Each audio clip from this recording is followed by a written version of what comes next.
Bon, on est au jour 2 du Modor Addict Léman. Hier c'était très axé Porsche, aujourd'hui c'est multimarque.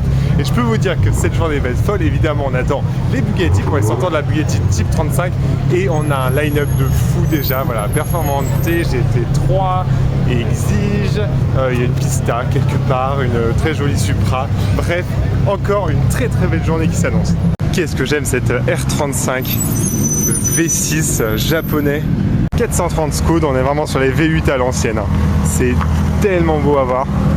Audi R8. Alors est-ce qu'on est sur une V8 ou un V10? Je vais vous dire ça. Eh bien on est sur un V10. Huracan Performante. Exceptionnel. Avec la technologie ALA, qui est une technologie de résine et de carbone mélangée pour avoir énormément d'appui aérodynamique, mais quand même avec un matériau assez léger. C'est vraiment très sympa ça, la 488 pardon. La 110R on en a vu pas mal hier et aujourd'hui, mais cette couleur m'a interpellé, elle est très rare. En tout cas c'est vraiment cool à voir. Un monsieur m'expliquait qu'il y en avait environ 2-3 de cette couleur en Suisse, donc la 110R. Franchement c'est trop cool. Je suis très content, j'avais jamais vu cette couleur. Voilà. D'où le fait que je m'attarde sur une A110R, même si comme vous pouvez le voir il y en a énormément.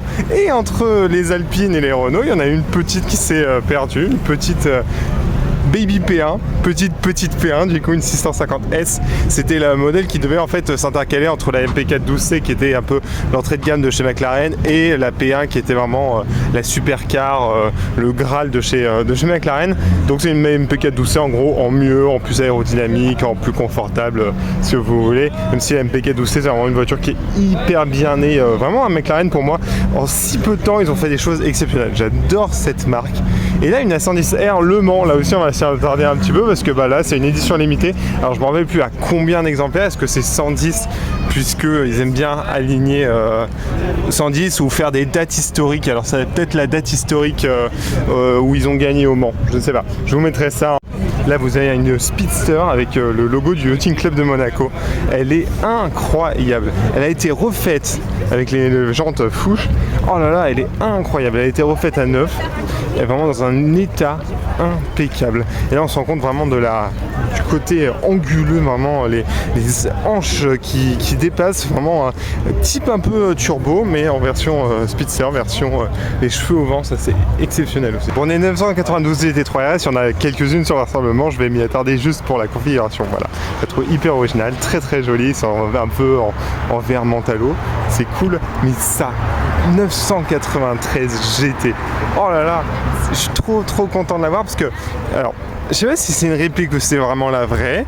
En tout cas, j'en avais vu une au Rétromobile. Elle est incroyable. Il y a très peu d'exemplaires dans le monde. Et en fait, en gros, c'est une sorte de turbo encore plus puissant. Voilà, tout simplement. Ah oui, et très important, accessoirement sans les 4 roues motrices, donc en propulsion. Donc je peux vous dire que ça envoie. Et à mon avis, pour accélérer, je suis sûr, il faut avoir les roues droites, sinon vous terminez dans le fossé. Et là, j'aime beaucoup. Voilà, ce petit détail, le Club Sport, donc tout ce qui est arceau avec des petites touches en rose, c'est très original. Et là on va continuer de cette grande line-up. Allez, on va remonter tranquillement la line-up. Donc Jolie Quadrifoglio, 458, Carrera S. Vous me pardonnez, hein, il y a des modèles qu'on a déjà vus ou qu'on voit assez souvent. Donc je vais un peu survoler 308 GTS. Et vous avez un combo assez exotique quand même. Lotus Elise, Honda NSX. La Honda NSX, qu'est-ce qu'elle est belle. C'est vraiment un peu la même philosophie finalement, hein, des voitures performantes, légères, très recherchées. Arrivé et hop, ils ont concurrencé Ferrari avec une Honda NSX. Il y avait eu en plus un petit retour. Alors finalement c'était pas toute la recherche et développement qui était menée par Ayrton Senna, mais juste un petit retour.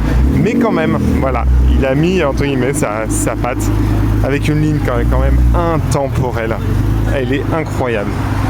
Bon, si on parlait d'Ayrton Senna, comment ne pas parler de la 458 avec Michael Schumacher qui avait aidé au développement de cette voiture, comme la 430 Scud d'ailleurs. C'est lui qui avait eu l'idée apparemment en fait d'orienter le poste de pilotage vraiment axé sur le pilote. Donc voilà, c'est cool, petite anecdote. Ensuite F-Type en noir mat, c'est assez atypique mais ça lui va plutôt très bien. Cayman, là on dirait c'est une Lotus. Ah, ça doit être les Lotus Europe, si je dis pas de bêtises. Ça, je peux vous dire que Tour Auto, il y en a à l'appel. Hein. C'est léger, c'est relativement fiable. Voilà. Par contre, il faut avoir une sacrée condition physique pour faire un gros rallye dedans. Et là, vous avez... Ah oui, Dodge Viper, évidemment. Dodge Viper, un V10 avec une énorme prise NACA sur le capot. Elle est incroyable. Et on n'en voit pas beaucoup, hein. Franchement, on n'en voit pas beaucoup. Une propulsion, vous vous rendez compte, vous avez peut-être 500 chevaux. Et pour l'anecdote, c'était là aussi la volonté en fait de faire un peu le vaisseau amiral, de montrer tout ce que Dodge sait faire. En fait, il y a l'un des gars de chez Chrysler qui conduisait une AC Cobra et il s'est dit mais attendez, pourquoi ne pas faire nous aussi notre véhicule qui va marquer l'histoire. Et bah heureusement qu'ils l'ont fait parce que la Dodge Viper ensuite a perduré avec donc un V10. Et si vous pensez à V10, vous pensez sans doute à Lamborghini et vous avez bien raison puisque ils ont fait appel aux Italiens pour avoir leur expertise pour développer ce V10. Et en parlant du coup de Lamborghini, hop, voilà, Lamborghini Gallardo avec LP 564. Alors je vois ça, je triche pas du tout, hein, c'est vraiment écrit là, LP 560, voilà, longitudinal posteriore, donc ça c'est la position du moteur, 160 pour 560 chevaux et 4 pour 4 roues motrices, voilà. Allez, on remonte, donc 356, Corvette C6.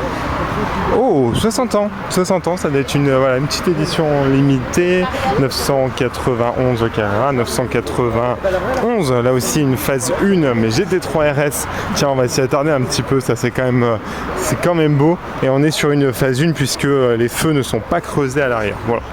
Tout simple pour reconnaître la phase 1 d'une phase 2, Honda Civic type R, on est vraiment dans les japonaises, Ford Focus RS, de Tommaso Pantera, ah oui là on est vraiment sur l'OVNI.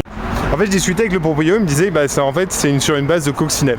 Voilà, donc vous avez le châssis, le moteur, donc un petit 4 cylindres, et ensuite une carrosserie posée par-dessus. C'était un constructeur qui a fait faillite dans les années 80, en 1979 précisément, donc en 70 plutôt. Il y en a 120 dans le monde. Voilà, j'ai eu le bonheur, s'il voit cette vidéo, merci à lui d'avoir pris son temps pour qu'on discute un petit peu. Qu'est-ce que c'est beau ça quand même, hein. Alfa Romeo 4C, le rouge, il est incroyable au soleil. Oh, c'est un rouge profond, un rouge pailleté on dirait, avec beaucoup d'éléments, alors quelques éléments en carbone, le becquet, le toit, les rétroviseurs.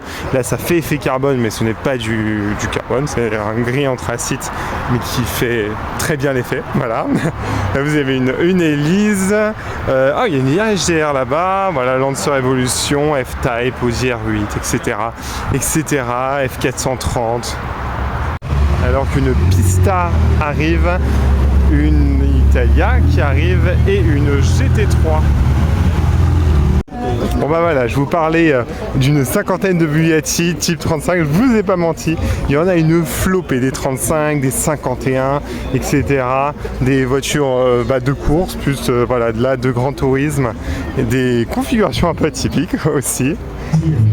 Et pour anecdote, c'est la voiture encore à l'heure actuelle la plus victorieuse dans des courses automobiles. En fait, j'ai discuté avec un spécialiste et c'est un peu aussi le bonheur d'un rassemblement automobile. C'est ça c'est une MG, ça c'est pas du coup une Bugatti. Du coup je disais Amica encore, ça aussi un préparateur français qui a disparu. Bugatti, je vais arriver à finir ma phrase. Je disais, ça c'est le bonheur des rassemblements automobiles et le spécialiste des Bugatti me disait une Bugatti Type 35 bien réglée, c'est l'équivalent d'une 205 GTI en termes de performance, vous pouvez rivaliser. Donc c'est une voiture qui était vraiment en avance sur son temps, notamment avec des jantes forgées, un système de freinage qui était très performant. C'est exceptionnel. Et quand il fait de Chewbacca, pardon pour cette blague assez aléatoire, mais en tout cas c'est rigolo le côté vraiment fuselage. Vous avez vu l'intérieur, c'est tellement archaïque, il y a des chaînes, tout est apparent. Là au moins si vous êtes bon en mécanique, tout est accessible quoi, c'est incroyable. Vous avez le niveau d'huile, le niveau d'essence, la petite horloge apparente, vous avez le compte tour, les tours minutes là-bas, et ensuite vous pouvez passer évidemment vos vitesses, mais du coup sur le côté qui est à l'extérieur.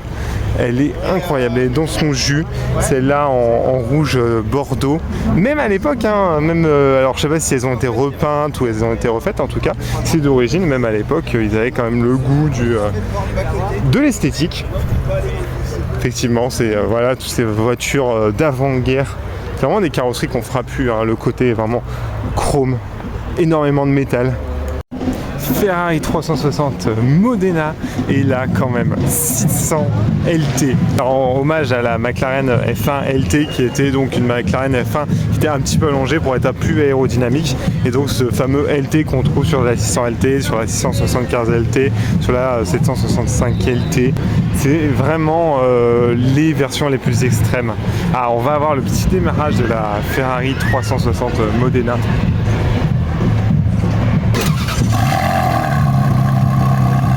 Et là vous avez une i8 Ford Mustang GT4, alors, très sympa. Je peux vous dire que cet événement est juste épatant. Vous avez une allée remplie de voitures, vous avez des contre-allées remplies de voitures, F-Type, V12 Vantage, F-Type de nouveau, le S donc c'est en V6 avec une très belle couleur, un peu style vert anglais, une très jolie M3, et là, ça c'est beau ça, M3 Touring, avec le badge donc des 50 ans de M. On reconnaît tout simplement sur les jantes et sur l'avant et sur l'arrière, c'est-à-dire qu'elle a été commandée et du coup amenée au client l'année des 50 ans de M. Qu'est-ce qu'elle est belle ça! Ça franchement gris mat avec un châssis ultra performant, 4 roues motrices que vous pouvez également basculer en propulsion.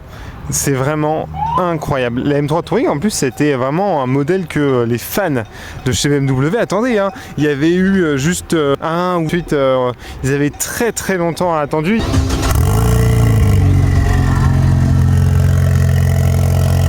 Là vous avez une magnifique Dallara Stradale en carbone violet, carbone normal. Et là vous avez une Comfort Apollo.